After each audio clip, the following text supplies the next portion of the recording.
Enfants meurtriers. Les affaires Mary Bell et Joshua Phillips. Mary Bell, 1968, Royaume-Uni. Enfance et jeunesse. Mary Flora Bell est née le 26 mai 1957 à Newcastle upon Tyne, dans la région nord-est de l'Angleterre. Son entrée dans le monde s'est produite dans un contexte d'extrême vulnérabilité sociale et familiale. La mère, Betty Bell, était une femme impliquée dans la prostitution et ayant des antécédents d'instabilité émotionnelle sévère. Le père biologique de Mary n'a jamais été officiellement identifié, et la figure paternelle qui est finalement apparue dans sa vie était un homme nommé Billy Bell, qui a assumé le rôle de beau-père, mais dont la présence a été marquée par des absences et de la négligence. L'environnement domestique dans lequel Mary a grandi a été caractérisé par des abus, une négligence chronique et une exposition à des situations traumatiques dès la petite enfance. Des rapports ultérieurs, documentés dans des procédures judiciaires et des analyses psychiatriques, ont indiqué que Betty Bell soumettait sa fille à de mauvais traitements physiques et émotionnels.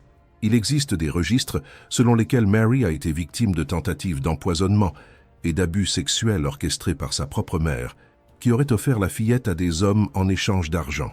Ces épisodes se produisaient au milieu d'un contexte de pauvreté extrême dans le quartier de Scotswood, une zone ouvrière de Newcastle dévastée par la désindustrialisation et marquée par des taux élevés de criminalité et de chômage. L'enfance de Mary a été dépourvue de toute structure affective solide. Elle ne recevait pas de soins adéquats, avait fréquemment faim et était laissée seule pendant de longues périodes. L'école, qui aurait pu fonctionner comme un refuge ou une opportunité d'intervention, n'est devenue qu'un espace supplémentaire où ses difficultés se manifestaient. Les enseignants remarquaient son comportement erratique, ses explosions de colère et son incapacité à former des liens sains avec d'autres enfants. Mary présentait des signes précoces de perturbations émotionnelles profondes, mais à une époque et dans un contexte où les services de protection de l'enfance étaient précaires, ces signes ont été largement ignorés. Personnalité et vie. Avant les crimes. Avant les assassinats qui la rendraient mondialement connue, Mary Bell démontrait déjà des traits comportementaux alarmants. Elle était décrite par les voisins et connaissances comme une enfant étrange, provocante et, à certaines occasions, cruelle. Il y avait des rapports selon lesquels elle maltraitait des animaux, un indicateur fréquemment associé à des troubles graves de la conduite. Mary présentait également des comportements agressifs envers d'autres enfants plus jeunes, manifestant une tendance à la domination et à l'intimidation. Dans l'environnement scolaire, Mary était considérée comme intelligente, mais indisciplinée. Sa capacité cognitive était au-dessus de la moyenne pour son âge, ce qui rendait encore plus troublant le contraste entre son potentiel intellectuel et son incapacité à suivre les règles sociales de base. Elle mentait de manière compulsive, manipulait les situations à son avantage et démontrait une froideur émotionnelle qui déconcertait les adultes autour d'elle. Ces caractéristiques, ajoutées à l'historique d'abus, formaient un profil à haut risque pour le développement d'une psychopathologie grave. Mary n'avait pas de véritables amis, bien qu'elle maintienne une relation proche avec Norma Bell, une fille 2 ans plus âgée qui habitait dans le même quartier. Norma, malgré le partage du nom de famille, n'avait aucun lien de parenté avec Mary. La relation entre les deux était complexe. Norma semblait exercer une certaine influence sur Mary, mais était également influencée par elle. Des témoins ultérieurs ont décrit que Mary assumait le rôle dominant dans le duo, tandis que Norma se montrait plus passive et influençable. Cette dynamique deviendrait centrale lors des événements tragiques à venir. Premiers incidents et évolutions criminelles. Avant les homicides de 1968, Mary Bell s'était déjà impliquée dans des incidents qui, rétrospectivement, peuvent être interprétés comme des signes d'escalade vers des crimes plus graves. Il y avait des épisodes documentés d'agressions physiques contre des enfants plus jeunes, incluant des tentatives d'étranglement pendant des jeux qui, selon les témoins, semblaient dépasser les limites de l'accidentel. À une occasion, Mary aurait poussé un petit garçon d'une structure élevée, causant des blessures. Lorsqu'elle a été confrontée, elle a nié toute responsabilité avec un naturel troublant. Ces incidents, bien qu'alarmants, n'ont pas abouti à des interventions effectives de la part des autorités ou des services sociaux.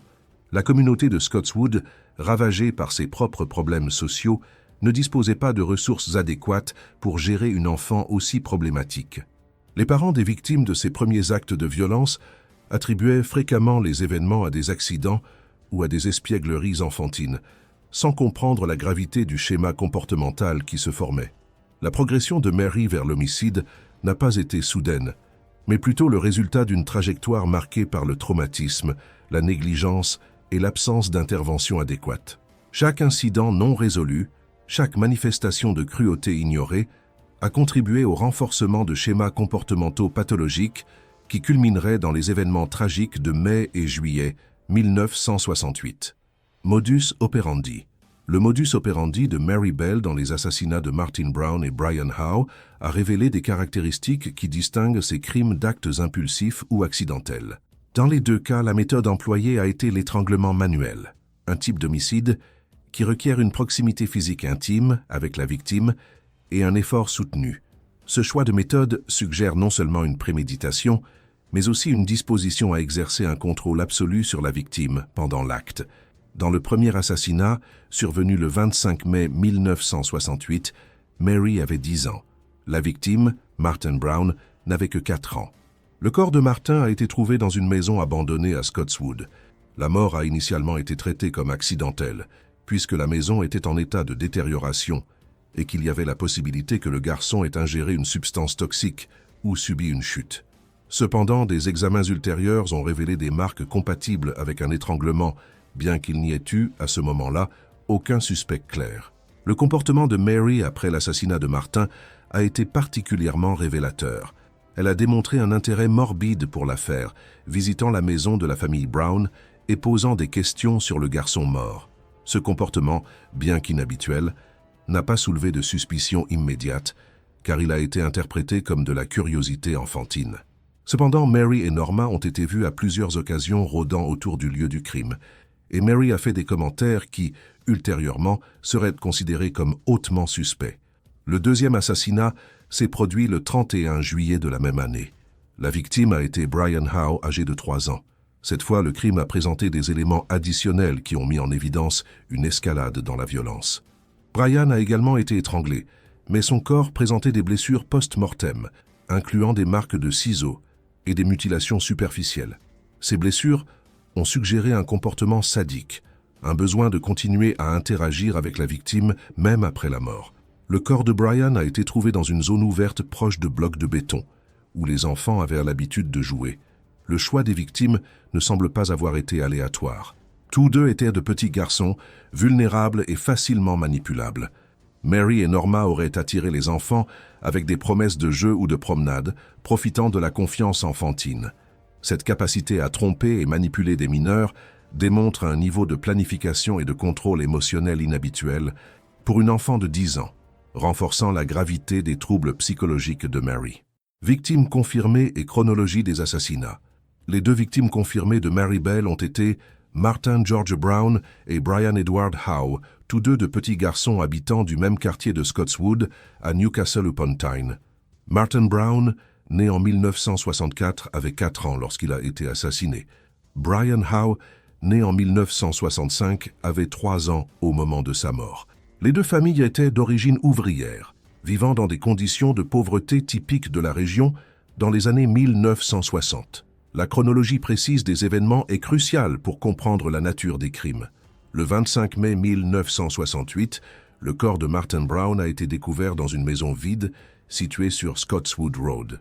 La maison était partiellement démolie et était connue comme lieu de jeu pour les enfants du quartier, malgré les dangers évidents. Martin a été trouvé allongé sur le sol, sans signes évidents de traumatisme externe qui expliquerait sa mort. L'autopsie initiale a été non concluante quant à la cause exacte du décès et les autorités ont considéré la possibilité d'un empoisonnement accidentel ou d'une asphyxie. Dans les jours suivant la mort de Martin, 2 incidents troublants se sont produits. Une crèche locale a été vandalisée et des notes écrites à la main ont été laissées sur place. L'une d'elles contenait la phrase troublante « J'ai tué Martin Brown ». Les autorités ont initialement traité le vandalisme comme l'œuvre de vandales opportunistes ou de quelqu'un faisant une plaisanterie de mauvais goût sans connecter directement l'événement à l'assassinat. Ultérieurement, des analyses graphologiques suggéreraient que l'écriture était celle de Mary Bell. Le 31 juillet 1968, Brian Howe a disparu alors qu'il jouait près de chez lui. Sa famille a immédiatement commencé les recherches et le corps du garçon a été trouvé quelques heures plus tard sur un terrain vague couvert de végétation et de gravats. Contrairement à Martin, Brian présentait des signes clairs de violence. Outre l'étranglement, il y avait des coupures superficielles sur le ventre, les jambes et les organes génitaux, apparemment faites avec des ciseaux ou une lame. Une marque en forme de lettre M a été trouvée sur l'abdomen, ultérieurement modifiée pour tenter de ressembler à un N. Des cheveux trouvés dans les mains de Brian et des fibres de tissu fourniraient des indices cruciaux pour l'enquête. Enquête policière. L'enquête policière sur les assassinats de Merton Brown et Brian Howe a été marquée par des défis significatifs, mais aussi par des moments de travail d'investigation compétents. Après la mort de Martin, la police de Northumbria a été confrontée à des difficultés pour établir la cause exacte du décès et pour identifier d'éventuels suspects. L'affaire a été initialement traitée avec prudence, car il n'y avait pas de preuves claires d'homicide. La communauté de Scotswood, déjà traumatisée par des problèmes sociaux chroniques, est entrée dans un état de choc et de peur. L'assassinat de Brian Howe, survenu un peu plus de 2 mois plus tard, a complètement changé le panorama de l'enquête. La nature violente de la mort de Brian et les mutilations post-mortem ont clairement montré qu'un assassin opérait dans la zone. La police a intensifié les efforts, menant des entretiens extensifs avec les habitants, les enfants et les familles des victimes. C'est durant ces interrogatoires que le comportement de Mary Bell et Norma Bell a commencé à attirer l'attention. Des témoins ont rapporté que Mary avait fait des commentaires étranges sur les garçons morts, démontrant une connaissance de détails qui n'avait pas été divulguée publiquement. Elle avait dit à d'autres enfants qu'elle savait comment Brian était mort, décrivant les blessures de manière troublante et précise. Norma, quant à elle, était visiblement nerveuse et contredisait ses propres déclarations durant les interrogatoires. La police a commencé à suspecter que les 2 filles pourraient être impliquées. Durant les interrogatoires formels, Mary a maintenu une posture provocante et froide. Elle a nié toute implication dans les assassinats, mais son langage corporel et ses réponses évasives ont soulevé davantage de suspicions. Norma, sous pression, a commencé à fournir des informations qui impliquaient Mary comme principale responsable des crimes. Elle a décrit comment Mary avait étranglé Martin et ultérieurement Brian, tandis qu'elle-même regardait, paralysée par la peur et la manipulation psychologique exercée par Mary. Des preuves forensiques ont également commencé à pointer dans la direction de Mary. Des fibres de tissu trouvées sur le corps de Brian correspondaient aux vêtements que Mary portait le jour de l'assassinat.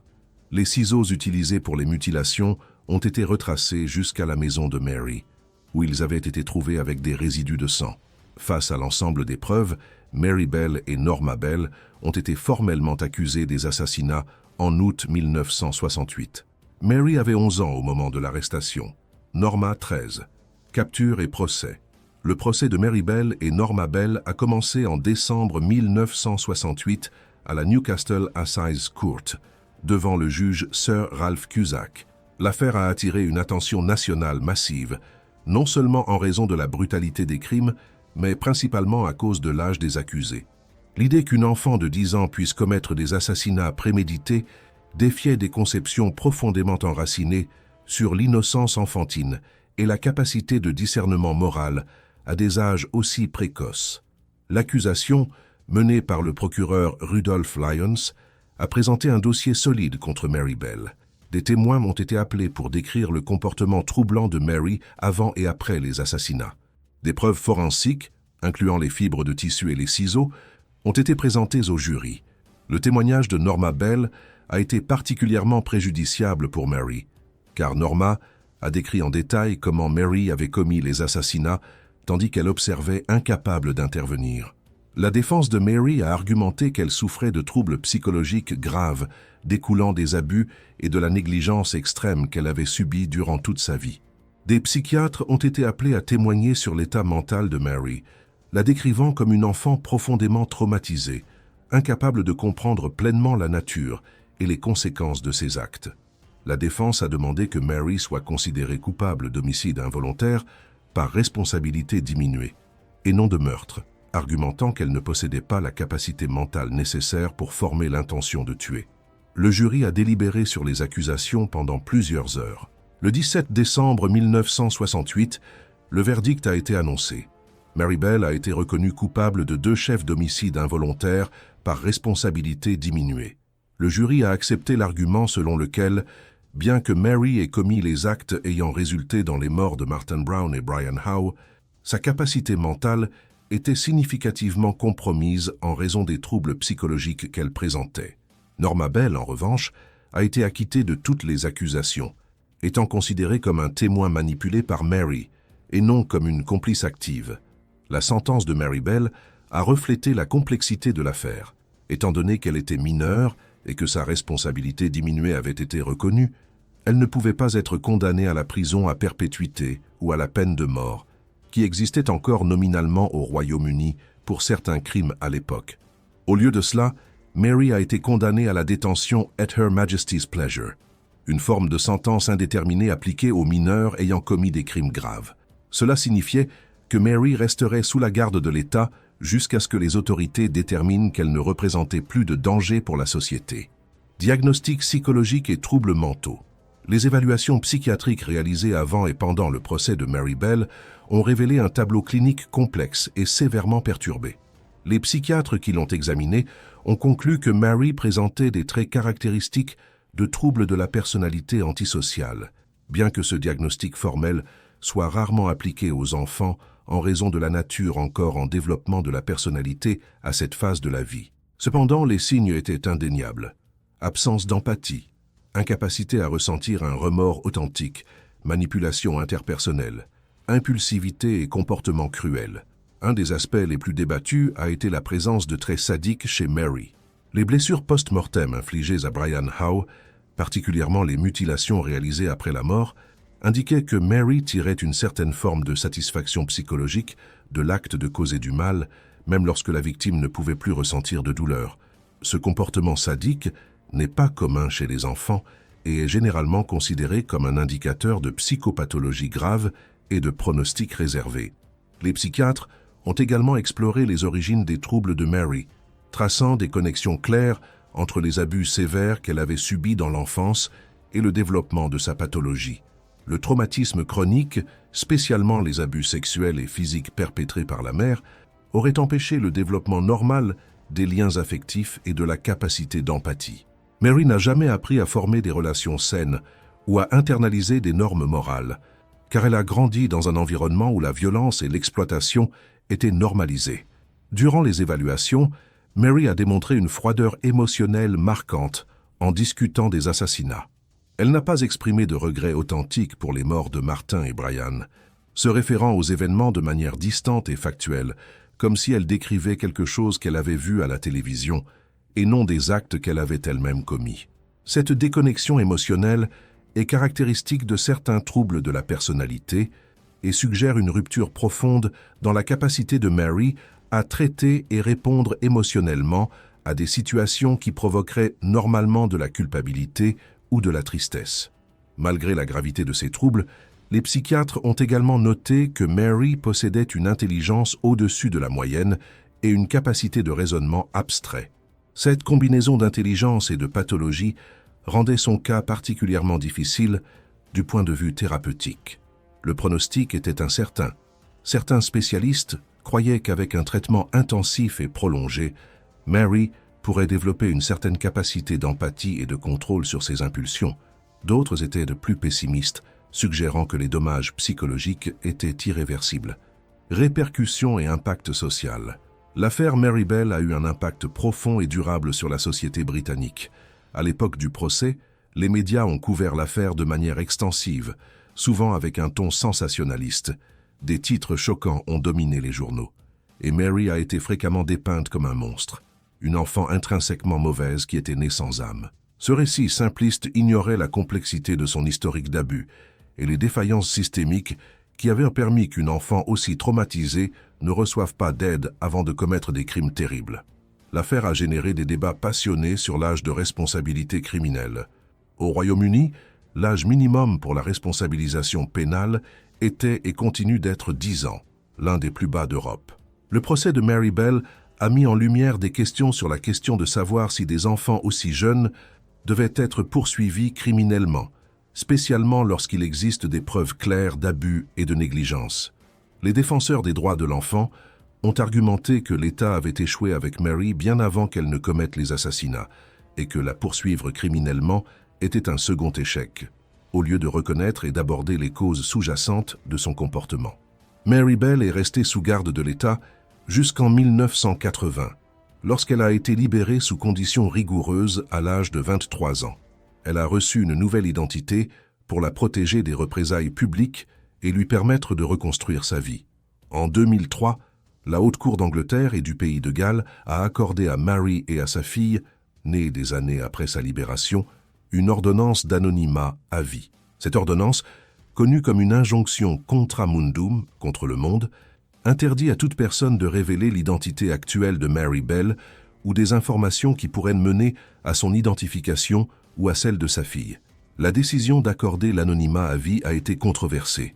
Les critiques ont argumenté que les assassins ne devraient pas avoir le droit de vivre dans l'anonymat, spécialement lorsque leurs victimes n'ont pas eu le choix. Les défenseurs de la décision ont souligné que Mary avait été une enfant lorsqu'elle avait commis les crimes, qu'elle avait purgé sa peine et qu'elle avait le droit de tenter de reconstruire une vie normale. De plus, il a été argumenté que l'exposition publique mettrait en danger non seulement Mary, mais aussi sa fille, qui était complètement innocente et ne devrait pas souffrir pour les actions de sa mère. L'affaire a également inspiré des analyses criminologiques et psychologiques approfondies. Le livre « The Case of Mary Bell, A Portrait of a Child Who Murdered », écrit par la journaliste Gita Sereni après des entretiens prolongés avec Mary à l'âge adulte, a offert une vision profonde et humanisée de l'histoire. Sereni a exploré le traumatisme de Mary, les défaillances du système de protection de l'enfance et les complexités morales de juger et punir des enfants qui commettent des crimes graves. Le livre a été acclamé par certains comme une œuvre importante de journalisme d'investigation et critiqué par d'autres pour supposément profiter de la tragédie. Réflexion finale sur l'affaire Mary Bell. L'affaire de Mary Bell demeure l'un des exemples les plus troublants et complexes de crimes commis par une enfant. Elle défie les notions simplistes du bien et du mal, nous forçant à confronter des réalités inconfortables sur l'impact du traumatisme infantile, les limitations du système de justice criminelle et la capacité d'enfants sévèrement traumatisés à commettre des actes de violence extrême. Une des leçons les plus importantes de l'affaire est le besoin critique d'intervention précoce lorsque les enfants montrent des signes d'abus ou de troubles comportementaux graves. Mary Bell n'est pas devenue une meurtrière du jour au lendemain. Son chemin vers l'homicide a été marqué par des années d'abus, de négligence et de signaux d'alerte ignorés. Si les services sociaux étaient intervenus efficacement dans la vie de Mary lorsqu'elle était encore plus jeune, il est possible que les morts de Martin Brown et Brian Howe auraient pu être évitées. L'affaire illustre également la tension entre punition et réhabilitation dans le contexte de crimes commis par des mineurs. Mary a été simultanément une auteure de crimes horribles et une victime d'abus systématiques. En tant que société, nous sommes mis au défi d'équilibrer le besoin de responsabilisation criminelle avec la reconnaissance que les enfants, même ceux qui commettent des actes terribles, sont encore en développement et peuvent, potentiellement, être réhabilités. La décision d'accorder à Mary une nouvelle identité et l'opportunité de reconstruire sa vie reflète une philosophie de justice qui privilégie la possibilité de rédemption, même dans des circonstances extrêmes. Enfin, l'affaire de Mary Bell nous rappelle l'importance d'aborder les crimes infantiles avec nuance et compassion, sans tomber dans la tentation de diaboliser les enfants ou d'ignorer les facteurs contextuels qui contribuent au comportement criminel. Chaque cas doit être examiné individuellement en considérant l'historique de vie, l'environnement familial, les évaluations psychologiques et les possibilités réelles de traitement et de réhabilitation. Joshua Phillips, 1998, États-Unis. Enfance et jeunesse. Joshua Earl Patrick Phillips est né le 17 mars 1984 à Jacksonville, Floride, États-Unis. Contrairement à Mary Bell, Joshua a grandi dans un environnement qui, extérieurement, semblait stable et fonctionnel. Ses parents, Steve et Melissa Phillips, étaient mariés et maintenaient une résidence dans un quartier de classe moyenne inférieure de Jacksonville. La famille ne présentait pas les signes évidents de dysfonctionnement qui avaient marqué l'enfance de Mary Bell, ce qui a rendu le crime commis par Joshua encore plus choquant pour ceux qui le connaissaient. Cependant, des rapports ultérieurs suggèrent que la dynamique familiale n'était pas aussi saine qu'elle paraissait. Steve Phillips, le père de Joshua, était décrit comme une figure autoritaire et intimidante. Il existe des indications qu'il exerçait une discipline rigide sur son fils, utilisant des punitions physiques et émotionnelles. Joshua aurait grandi avec une peur intense de décevoir ou de provoquer la colère de son père. Cette dynamique de peur et de contrôle deviendrait un élément crucial dans le récit ultérieur de Joshua sur le crime qu'il a commis.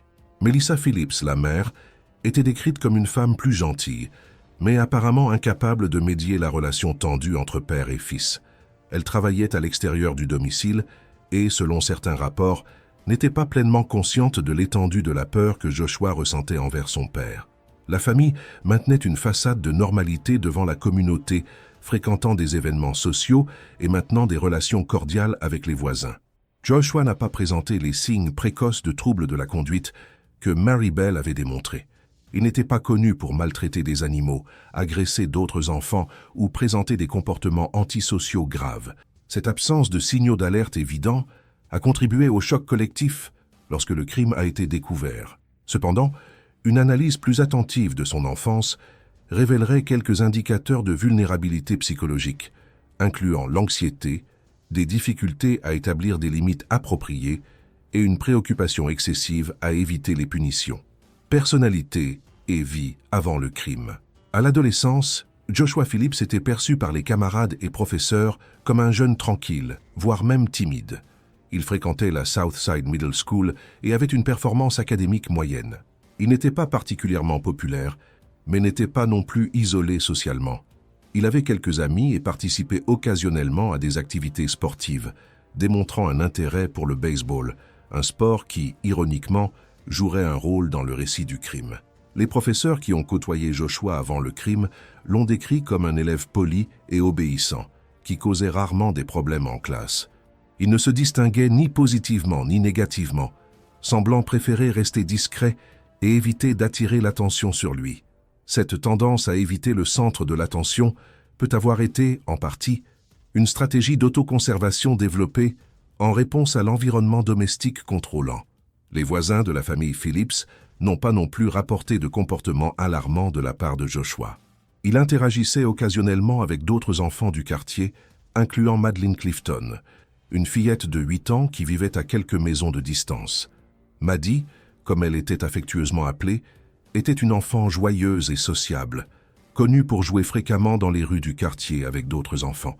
Il n'y avait aucune indication que Joshua représentait un danger pour elle ou pour d'autres enfants du voisinage. Un aspect qui attirerait ultérieurement l'attention pendant l'enquête était la présence de contenus de nature sexuelle sur l'ordinateur de la famille Phillips.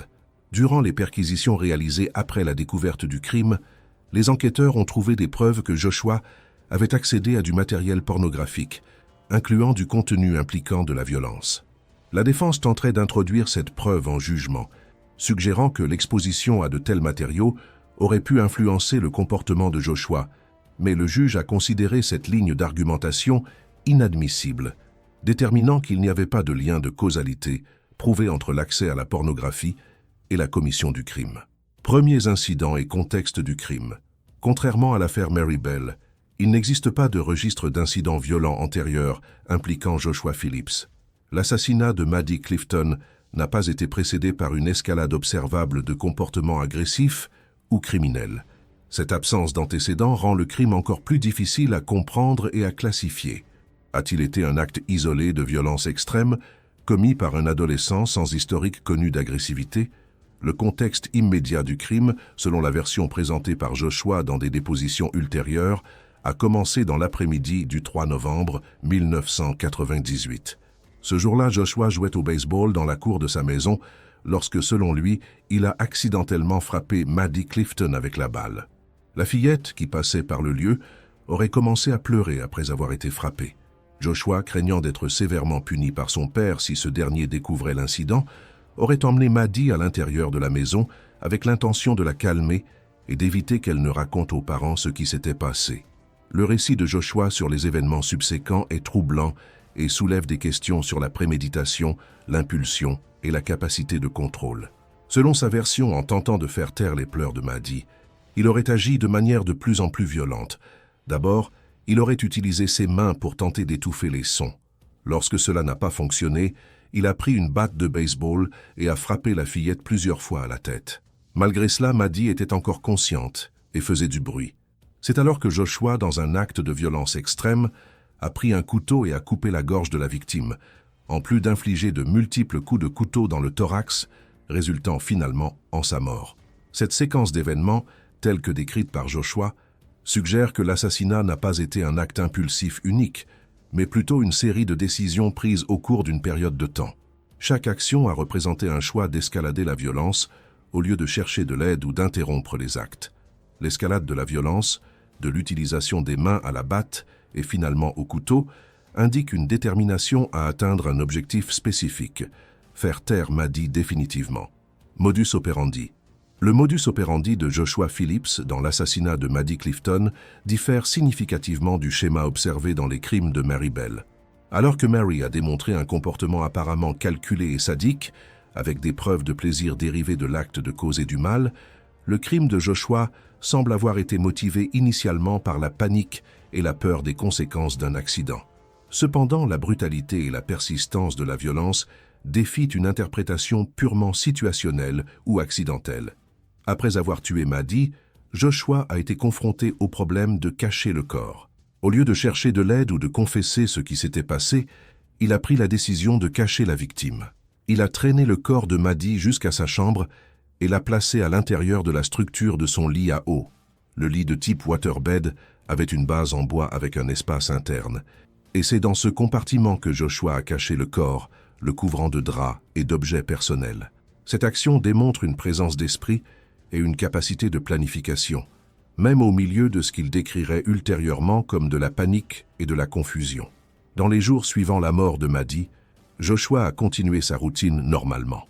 Il a fréquenté l'école, interagi avec des amis et des membres de la famille et a dormi littéralement à côté du corps en décomposition de la victime. Ce comportement soulève des questions profondes sur la dissociation psychologique et la capacité à compartimenter des expériences traumatiques. Comment un adolescent de 14 ans pouvait-il maintenir une apparence de normalité alors que le corps d'une enfant qu'il avait assassinée était caché à quelques mètres de distance? Durant les 7 jours pendant lesquels le corps est resté caché, Joshua a fait des efforts pour masquer l'odeur croissante de décomposition.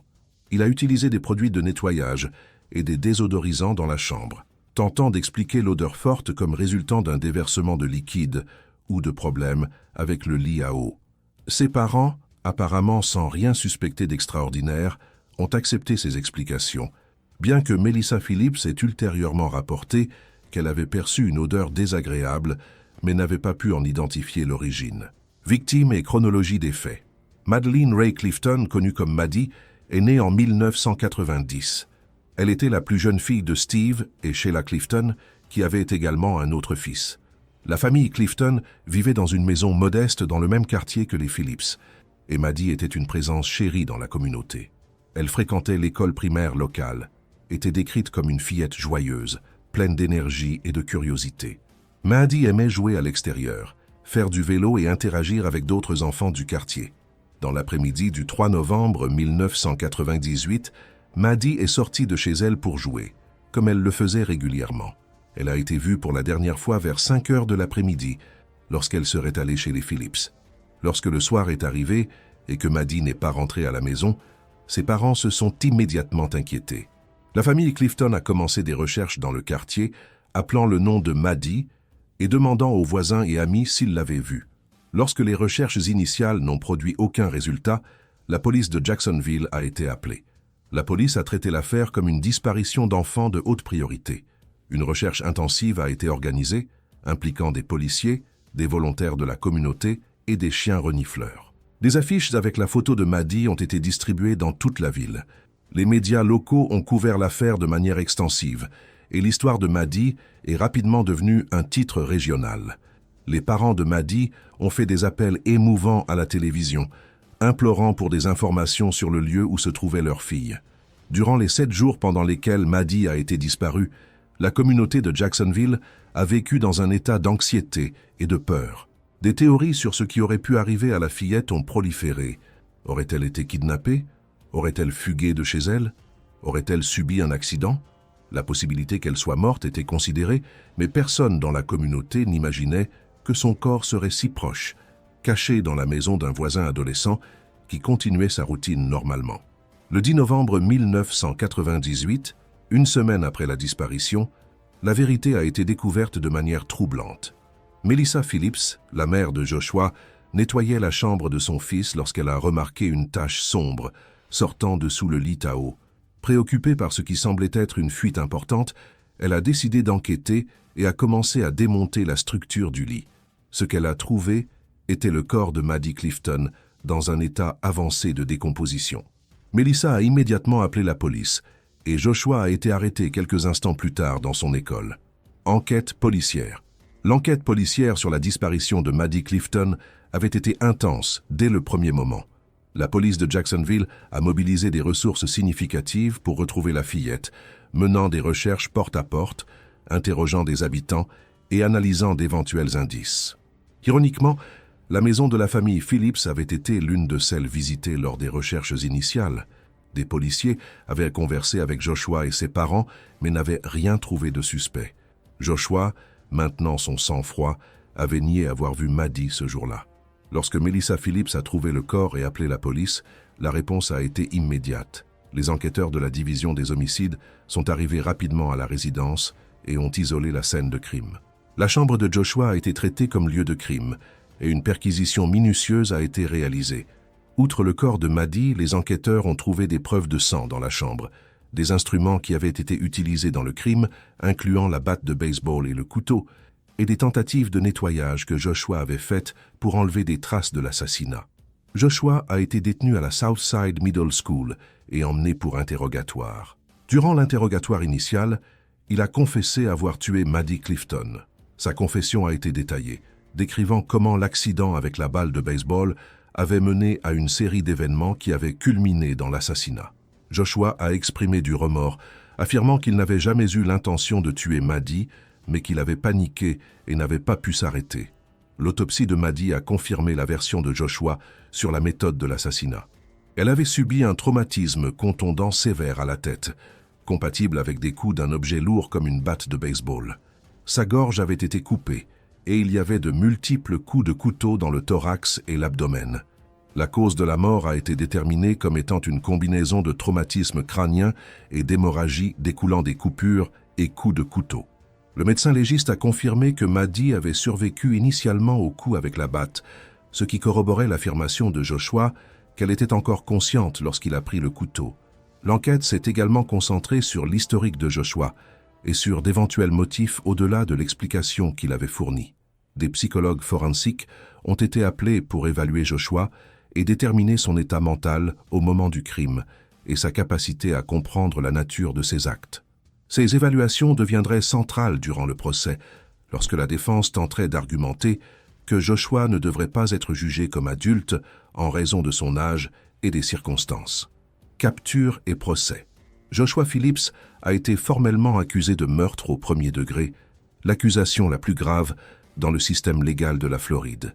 La décision de le poursuivre comme adulte et non comme mineur a été prise par le bureau du procureur public du comté de Duval. Cette décision a généré une controverse immédiate, avec des défenseurs des droits des mineurs argumentant qu'un adolescent de 14 ans ne devrait pas faire face à la possibilité d'une prison à perpétuité, tandis que les procureurs et les membres de la famille de la victime insistaient que la brutalité du crime justifiait le procès comme adulte.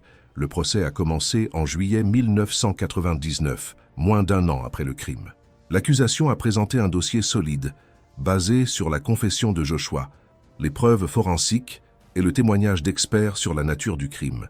Les procureurs ont argumenté que, bien que Joshua ait allégué que l'assassinat avait commencé comme résultat d'un accident et d'une panique subséquente, la séquence d'action démontrait une préméditation et une conscience. L'utilisation de multiples méthodes de violence et l'effort pour cacher le corps indiquaient que Joshua savait qu'il commettait un crime grave et a pris des mesures pour éviter d'être découvert. La défense de Joshua a fait face à des défis significatifs. La stratégie adoptée a été controversée. Les avocats de la défense ont opté pour ne pas appeler de témoins durant le procès, basant leur défense principalement sur les arguments que Joshua était un mineur qui avait agi en panique et qu'il méritait une sentence qui reconnaisse sa jeunesse.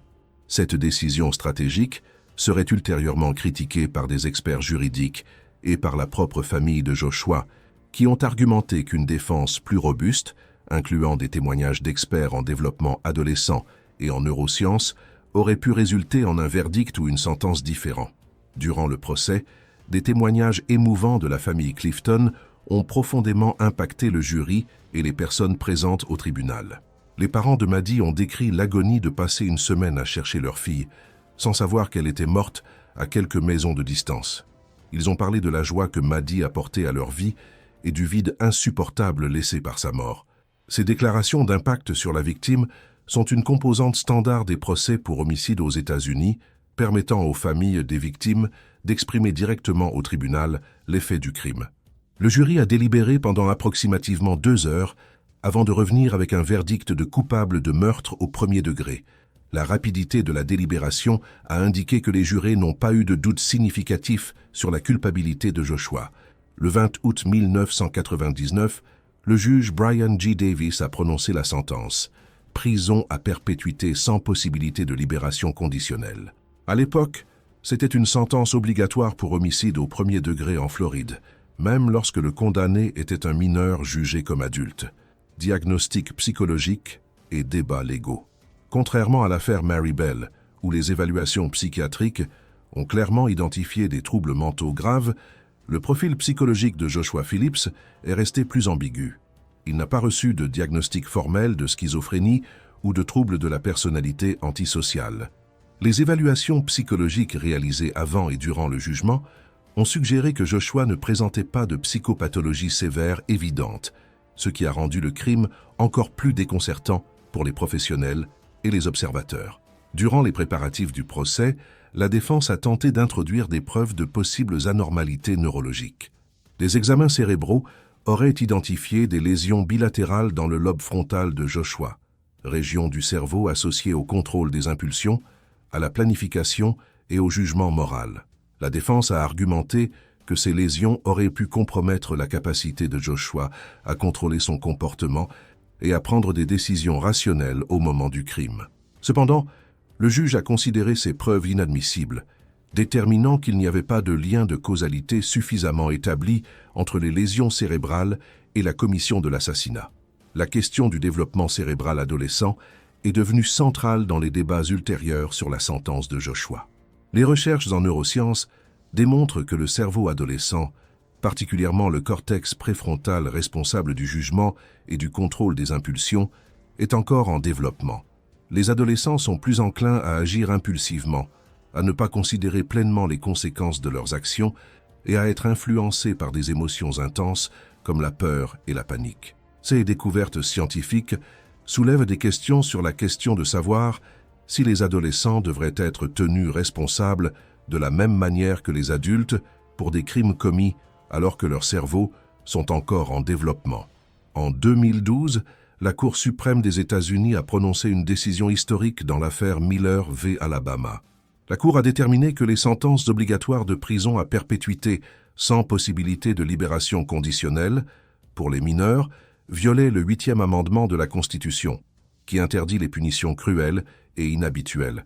La décision a reconnu que les enfants sont fondamentalement différents des adultes en termes de développement, de capacité de jugement et de potentiel de réhabilitation, et méritent donc une considération spéciale au moment de la sentence. Suite à la décision dans Miller v. Alabama, Joshua Phillips est devenu éligible à une audience de nouvelle sentence.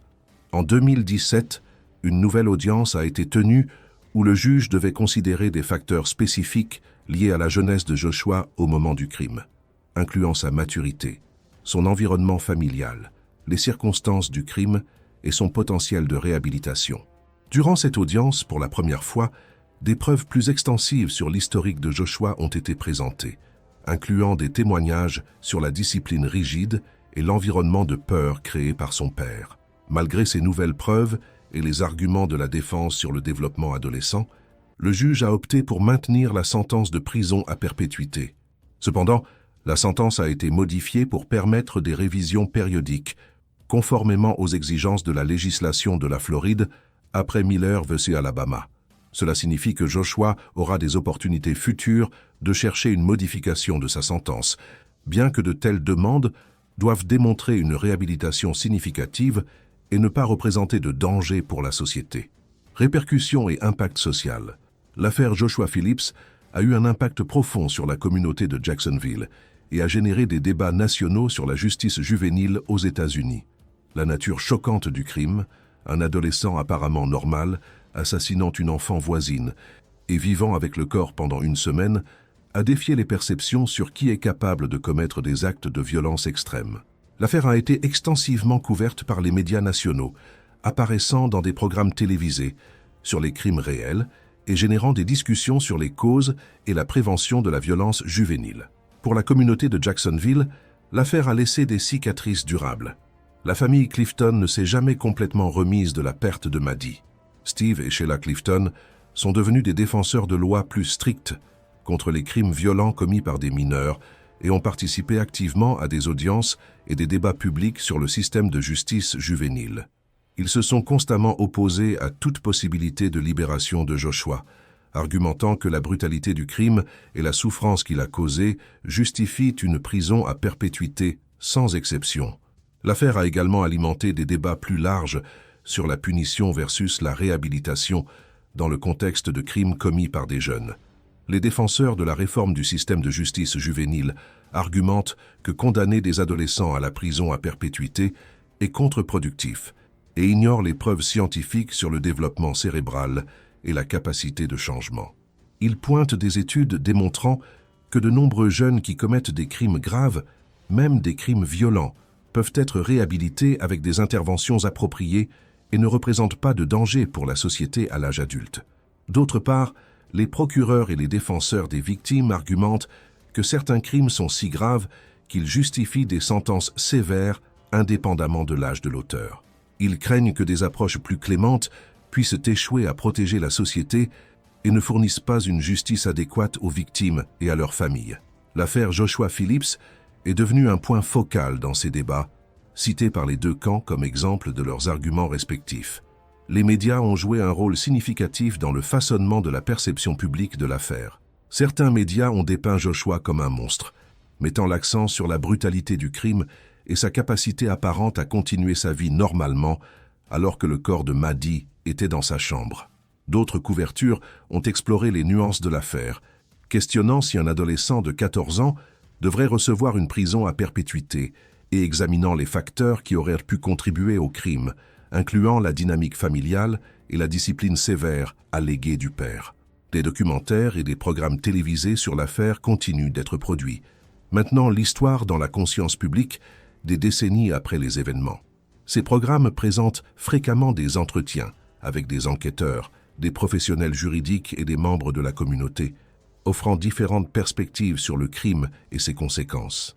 La disponibilité continue de ces productions dans les médias garantit que l'affaire Joshua Phillips reste une référence importante dans les discussions sur la justice juvénile. Réflexion finale sur l'affaire Joshua Phillips. L'affaire de Joshua Phillips illustre les complexités inhérentes aux crimes commis par des adolescents, particulièrement lorsque ces crimes impliquent une violence extrême. Contrairement à Mary Bell, dont l'historique d'abus sévères et les troubles psychologiques évidents fournissaient un contexte pour comprendre, bien que ne pas justifier, ces actes, Joshua ne présentait pas les mêmes signes clairs de pathologie. Cette absence d'explications évidentes rend son cas encore plus difficile du point de vue légal et social. Une des questions centrales soulevées par l'affaire est jusqu'à quel point les adolescents doivent être tenus responsables criminellement de la même manière que les adultes. La science neurologique fournit des preuves claires que le cerveau adolescent est en développement et que les zones responsables du jugement, du contrôle des impulsions et de la considération des conséquences à long terme ne sont pas encore pleinement matures. Cela suggère que les adolescents sont, par nature, moins capables de prendre des décisions pleinement rationnelles et plus susceptibles d'agir impulsivement, spécialement sous stress ou émotions intenses. Cependant, reconnaître ces limitations du développement adolescent ne signifie pas absoudre les jeunes de la responsabilité de leurs actes. La société a un intérêt légitime à protéger ses membres et à tenir responsables ceux qui commettent des crimes graves, indépendamment de l'âge.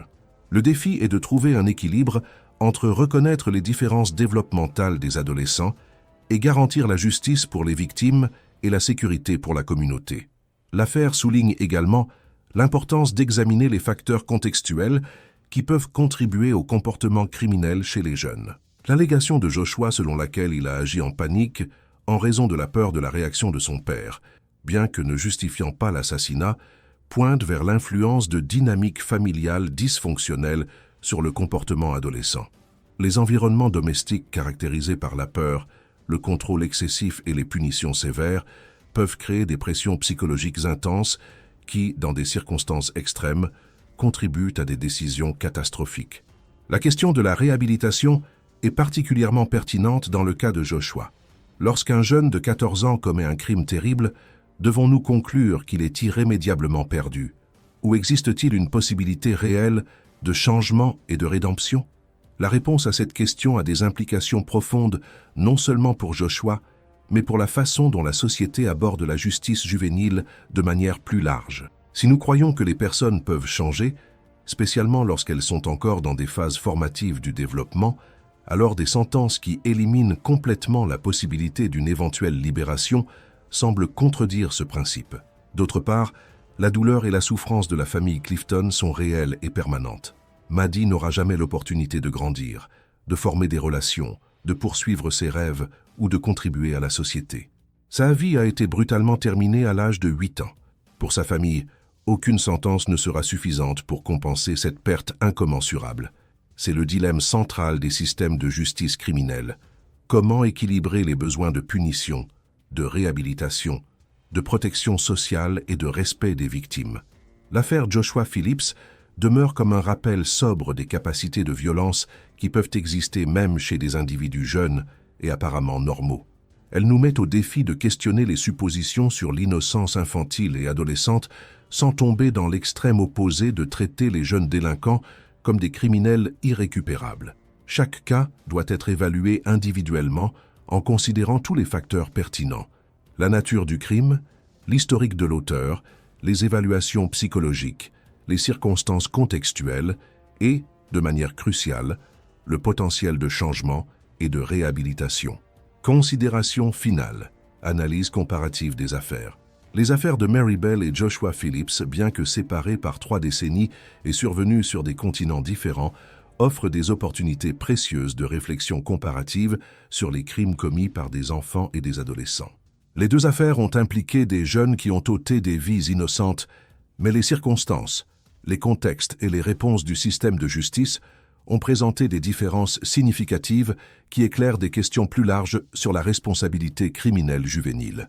Mary Bell a commis ses crimes à l'âge de 10 ans, un âge auquel la plupart des sociétés considèrent que les enfants n'ont pas encore développé complètement leurs capacités cognitives et morales. Son historique d'abus sévères, de négligence extrême et d'exposition à un traumatisme chronique depuis la naissance a fourni un contexte clair pour comprendre, bien que ne pas justifier, ses actes.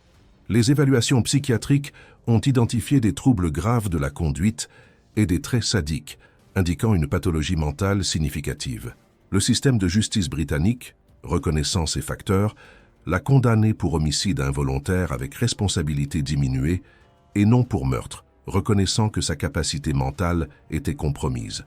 Joshua Phillips, d'autre part, avait 14 ans lorsqu'il a commis son crime, un âge auquel les adolescents possèdent généralement une plus grande conscience morale et une capacité de comprendre les conséquences. Son historique familial, bien qu'incluant des allégations de discipline sévère, ne présentait pas les signes extrêmes d'abus qui ont caractérisé l'enfance de Mary. Aucun trouble psychologique grave ou pathologie mentale claire n'a été identifié. Le système de justice américain a opté pour le juger comme adulte et le condamner à la prison à perpétuité, une réponse punitive significativement plus sévère que celle donnée à Mary Bell. Ces différences dans les réponses des systèmes de justice reflètent, en partie, des différences culturelles et philosophiques entre le Royaume-Uni et les États-Unis en relation avec la justice juvénile. Le système britannique, historiquement, tend à mettre davantage l'accent sur la réhabilitation et à considérer les facteurs contextuels et développementaux en traitant les jeunes délinquants. Le système américain, particulièrement dans les cas de crimes violents graves, adopte fréquemment une approche plus punitive, avec une plus grande probabilité de juger des mineurs comme adultes et d'imposer des sentences longues ou perpétuelles. Une autre différence marquante se trouve dans les résultats à long terme. Mary Bell a été libérée à l'âge de 23 ans avec une nouvelle identité et l'opportunité de reconstruire sa vie. Elle a reçu une protection légale à vie contre l'exposition publique, lui permettant de vivre de manière anonyme. Des rapports suggèrent qu'elle a réussi à établir une vie relativement normale, devenant même mère. Joshua Phillips, en contraste, reste incarcéré plus de 2 décennies après son crime, et bien qu'il ait une possibilité théorique de révision de sentence, fait face à la perspective de passer la majeure partie ou la totalité de sa vie en prison. Implications pour la justice juvénile. Les affaires de Mary Bell et Joshua Phillips soulèvent des questions fondamentales sur la façon dont les sociétés doivent répondre aux crimes graves commis par des jeunes. Une question centrale est l'âge de responsabilité criminelle. À quel âge une personne doit-elle être considérée capable de comprendre pleinement la nature et les conséquences de ses actes et, par conséquent, être tenue responsable criminellement? Les réponses varient significativement entre pays et cultures. Au Royaume-Uni, l'âge de responsabilité criminelle est de 10 ans, l'un des plus bas d'Europe. Aux États-Unis, il varie par État, mais de nombreux États permettent que des mineurs soient jugés comme adultes dans des circonstances spécifiques. Les spécialistes du développement infantile et des neurosciences argumentent que des âges de responsabilité criminelle très bas ignorent les preuves scientifiques sur le développement cérébral et cognitif. Les jeunes enfants, même ceux avec une intelligence au-dessus de la moyenne, ne possèdent pas la même capacité que les adultes de comprendre des concepts abstraits comme la moralité, les conséquences à long terme et la valeur de la vie humaine. Cette limitation cognitive suggère que tenir criminellement responsable des enfants très jeunes peut être à la fois injuste et inefficace en termes de prévention de crimes futurs. Une autre question cruciale est l'équilibre entre punition et réhabilitation. Les systèmes de justice juvénile efficaces doivent chercher non seulement à punir les jeunes délinquants, mais aussi à les réhabiliter et à prévenir la récidive. Les recherches démontrent que les programmes de réhabilitation axés sur le traitement psychologique, l'éducation, le développement de compétences et le soutien communautaire sont plus efficaces pour réduire la récidive que les punitions purement punitives. Les sentences extrêmement longues ou perpétuelles pour les mineurs peuvent être contre-productives, éliminant les incitations à la réhabilitation et condamnant des individus à des vies sans espoir ni but. Les affaires soulignent également l'importance de l'intervention précoce et de systèmes robustes de protection de l'enfance.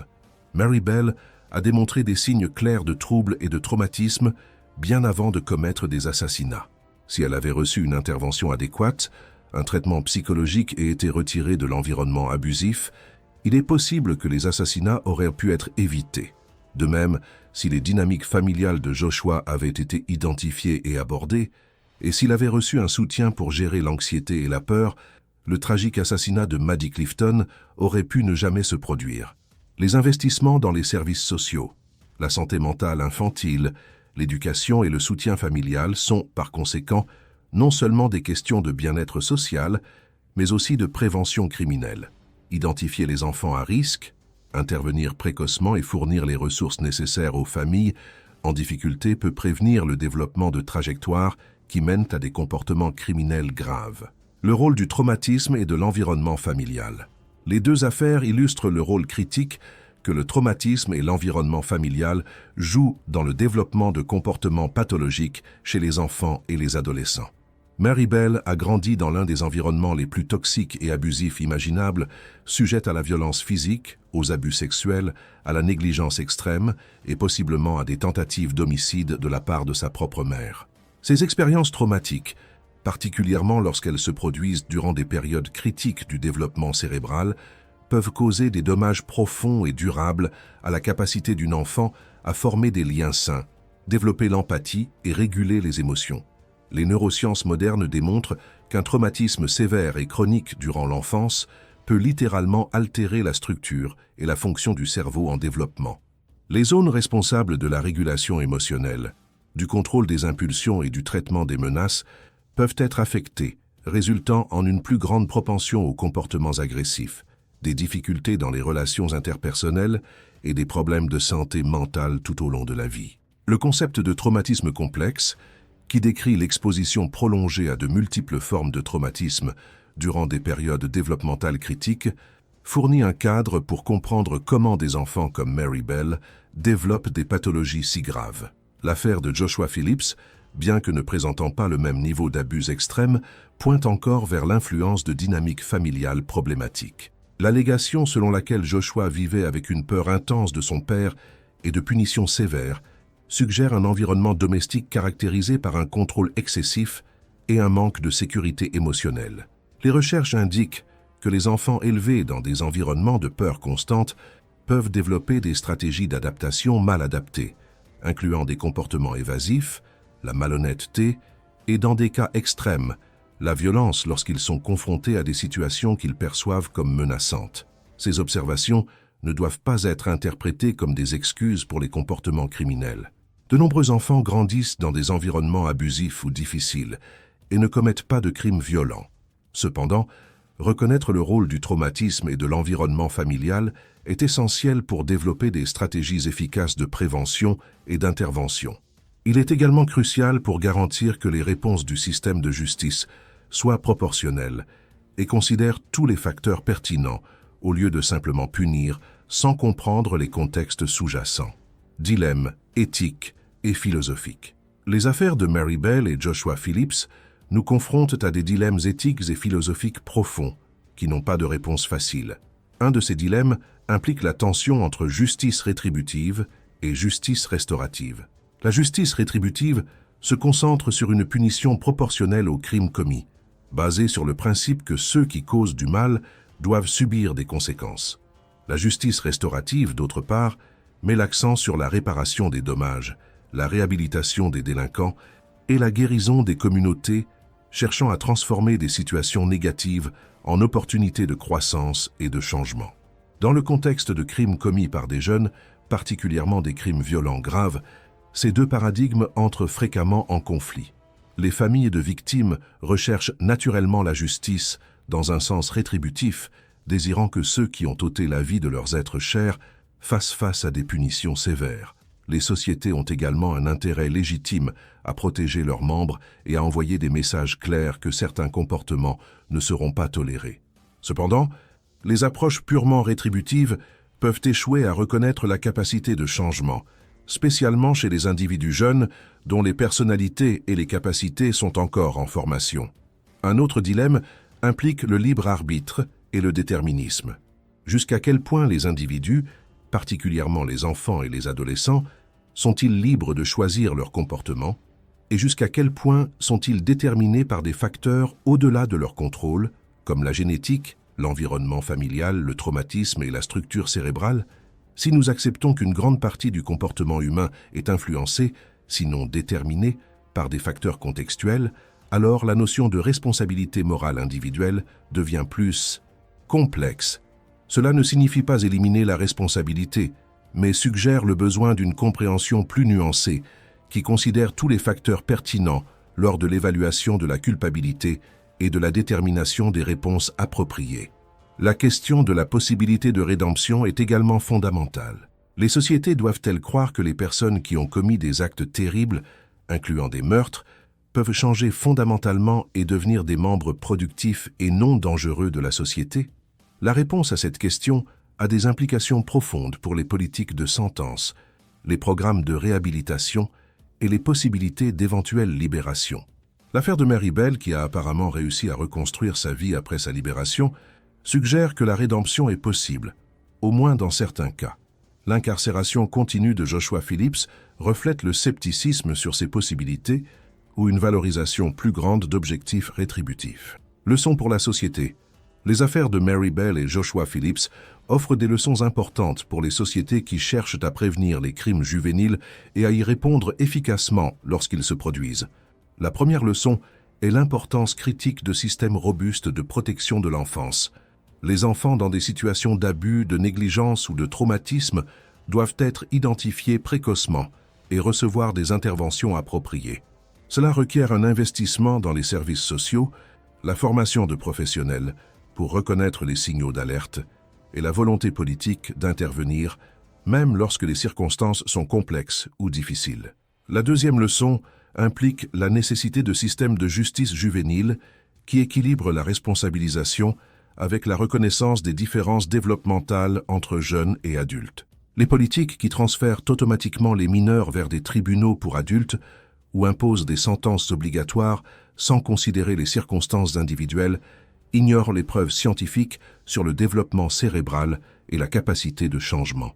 Les systèmes plus efficaces évaluent chaque cas individuellement, considérant l'âge, la maturité, l'historique, les circonstances du crime et le potentiel de réhabilitation. La troisième leçon concerne l'importance d'investir dans la santé mentale infantile et adolescente. De nombreux jeunes qui commettent des crimes graves ont présenté des signes antérieurs de troubles psychologiques, de problèmes comportementaux ou de difficultés émotionnelles. L'accès à des services de santé mentale de qualité, incluant la thérapie, la psychiatrie et le soutien scolaire, peut prévenir l'escalade de problèmes mineurs vers des crises graves. Malheureusement, les services de santé mentale pour les jeunes sont fréquemment sous-financés et difficiles d'accès, particulièrement pour les familles à faible revenu. La quatrième leçon implique le rôle de l'éducation et de la sensibilisation communautaire. Les voisins, les enseignants et les membres de la communauté sont fréquemment en position d'observer des signes que les enfants sont en difficulté ou en danger. Éduquer les communautés sur comment reconnaître ces signes et comment intervenir de manière appropriée peut créer des réseaux de sécurité qui protègent les enfants vulnérables et préviennent les tragédies. Cela requiert de créer des cultures communautaires où la préoccupation pour le bien-être de tous les enfants est valorisée et où il existe des systèmes clairs pour rapporter les préoccupations et obtenir de l'aide. Finalement, les deux affaires nous rappellent la nécessité de compassion et d'humanité en traitant des questions si complexes et douloureuses. Il est facile de diaboliser les enfants et les adolescents qui commettent des crimes terribles, de les étiqueter comme des monstres ou intrinsèquement mauvais. Cette tendance, bien que compréhensible émotionnellement, ne sert pas les intérêts de la justice ou de la sécurité publique. Une approche plus efficace reconnaît l'humanité complète de tous les impliqués, incluant les victimes, les familles et les auteurs, et cherche des réponses qui promeuvent la guérison, la prévention et, lorsque possible, la rédemption. Conclusion, les affaires de Mary Flora Bell et Joshua Earl Patrick Phillips représentent deux des exemples les plus troublants de crimes commis par des jeunes dans l'histoire récente. Mary, à l'âge de 10 ans, a ôté la vie de deux petits garçons dans des circonstances qui ont révélé non seulement une capacité pour la violence extrême, mais aussi des traits de cruauté sadique. Joshua, à l'âge de 14 ans, a brutalement assassiné une voisine de 8 ans et a vécu avec le corps pendant une semaine, maintenant une apparence de normalité. Ces affaires nous forcent à confronter des vérités inconfortables sur la capacité humaine pour la violence, même à des âges très jeunes. Elles défient les notions romantiques d'innocence enfantine, tout en nous rappelant simultanément que les enfants sont fondamentalement différents des adultes en termes de développement, de jugement et de potentiel de changement. Les réponses des systèmes de justice à ces affaires, différentes entre elles, reflètent des tensions plus larges entre punition et réhabilitation, protection publique et droits individuels, justice pour les victimes et possibilité de rédemption pour les auteurs. Il n'y a pas de réponse simples ou universelle aux questions soulevées par ces affaires. Chaque situation est unique, avec ses propres circonstances, contextes et complexités. Ce qui reste clair cependant, c'est que les sociétés ont la responsabilité de protéger tous les enfants, incluant ceux qui sont vulnérables aux abus et aux traumatismes, et de répondre aux crimes juvéniles de manière qui soit simultanément juste, efficace et fondée sur les preuves concernant le développement humain. Les noms de Martin Brown, Brian Howe et Madeleine Clifton méritent d'être rappelés non seulement comme victimes de tragédies terribles, mais comme rappel de la responsabilité collective de créer des sociétés où tous les enfants peuvent grandir en sécurité, libres de violence, et avec des opportunités de développer leur plein potentiel. Les histoires de Mary Bell et Joshua Phillips, aussi troublantes soient-elles, doivent servir d'appel à l'action pour améliorer les systèmes de protection de l'enfance, de justice juvénile et de santé mentale, garantissant que de futures tragédies puissent être prévenues et que les réponses aux crimes, lorsqu'ils se produisent, soient justes, compassionnées et fondées sur nos meilleures connaissances, sur le développement humain et les possibilités de changement.